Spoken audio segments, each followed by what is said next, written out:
Saugerties facing these guys in the regional finals. Section 1's Spring Valley. And while the Sawyers drew first blood, Spring Valley was scoring early and often. Mark Darsonville. But Saugerties wasn't ready for the athleticism and the speed of the Tigers, as Kai Mitchell outlets to Ricky McGill. And while Peyton Gibbs was trying to show Spring Valley the Sawyers could keep up, in reality, they couldn't. Because while Saugerties was admiring Gibbs' outside shot, Ricky McGill was taking it to the grill. Spring Valley was just playing at a higher gear, and before you knew it, they had scored 22 points in the first quarter for a 10-point lead. In the second, it looked like it was going to get worse. Open looks, and easy pickings was not looking good for Saugerties as Devin Lawson converts at the other end. But Darnell Edge showed he can play with athleticism too.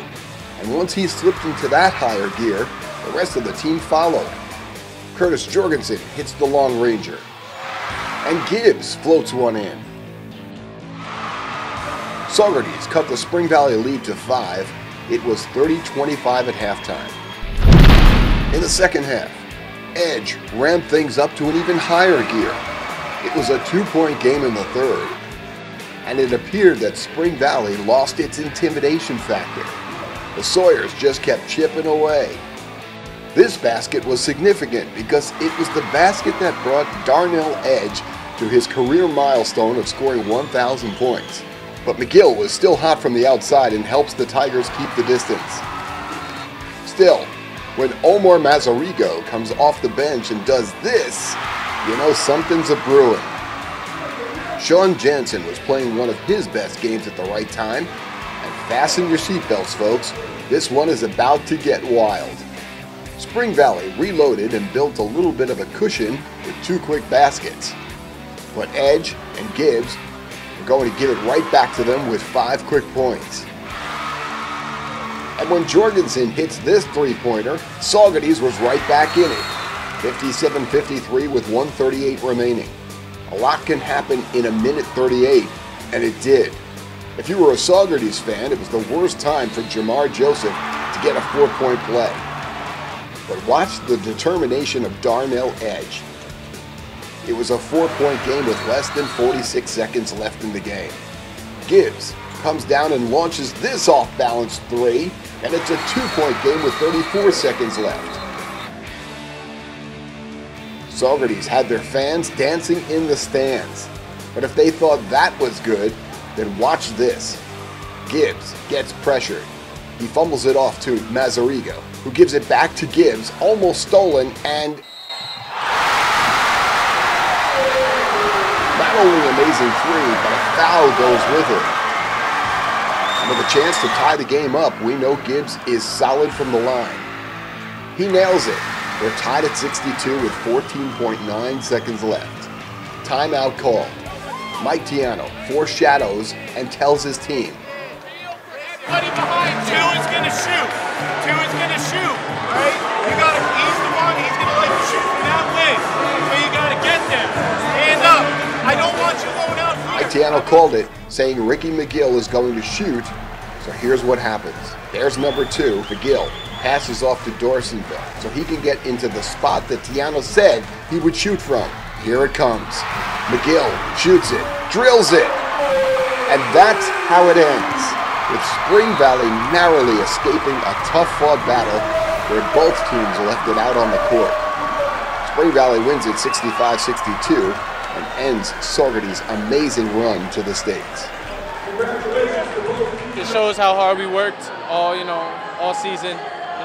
Build character, and we just work hard, and we never give up on anything. That last shot, that wasn't really anything we could do about it. We closed out on the shooter. He made a nice shot. There's not really anything we could do about it. We just try to keep our heads held high and keep moving forward. How physical a team was this, and was it the most physical team you played? Probably, definitely, yeah. They were really physical on the glass. They had a lot of size on the inside.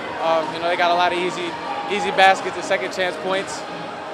We started to shut it down at the end of the game, but I think we gave it our best effort that we could, and That's all we could do. We have fought the whole year. We've been waiting for this game. I mean, we played as hard as we could and we played our hearts out, but it just wasn't enough tonight. Take us through that shot, that incredible shot, one of the best of the year, and then you got fouled on it as well. I mean, I was just ready to shoot it because I knew that time was running down and I knew that my team needed me. You know, this was our year, and we had it. We just lost on a buzzer beater. I mean, this is our second loss on a buzzer beater. They were a good team. No one thought we could do it, but we had all the hope in the world, but we couldn't do it. None of them should hang their head. Everyone played well, right from the top guy all the way down. You know, Darnell carried us for most of the year. Peyton had time, stepped up when Darnell was off. Sean Jansen, who comes back next year, had a great year. Nick Teeter came off an injury, played well. Just so many guys stepping up into different roles that we had this year. Talk about the way that this game started. It looked like it was going to be a blowout. Yeah. You guys came back, and then in the second half, you really started to close the gap. What was the difference between the first half and the second half? First 5 minutes of the game, we played scared. You know, in the second half, we really played our game. We knew we'd be able to get back on them. We knew we'd try and make them a half-court set, but unfortunately, their half-court set beat us at the last shot. They've just worked so hard to get to where we are. They've left everything on the line. They've done everything I've asked for them. You know, the goal was to get to Glens Falls. We came up 3 points short.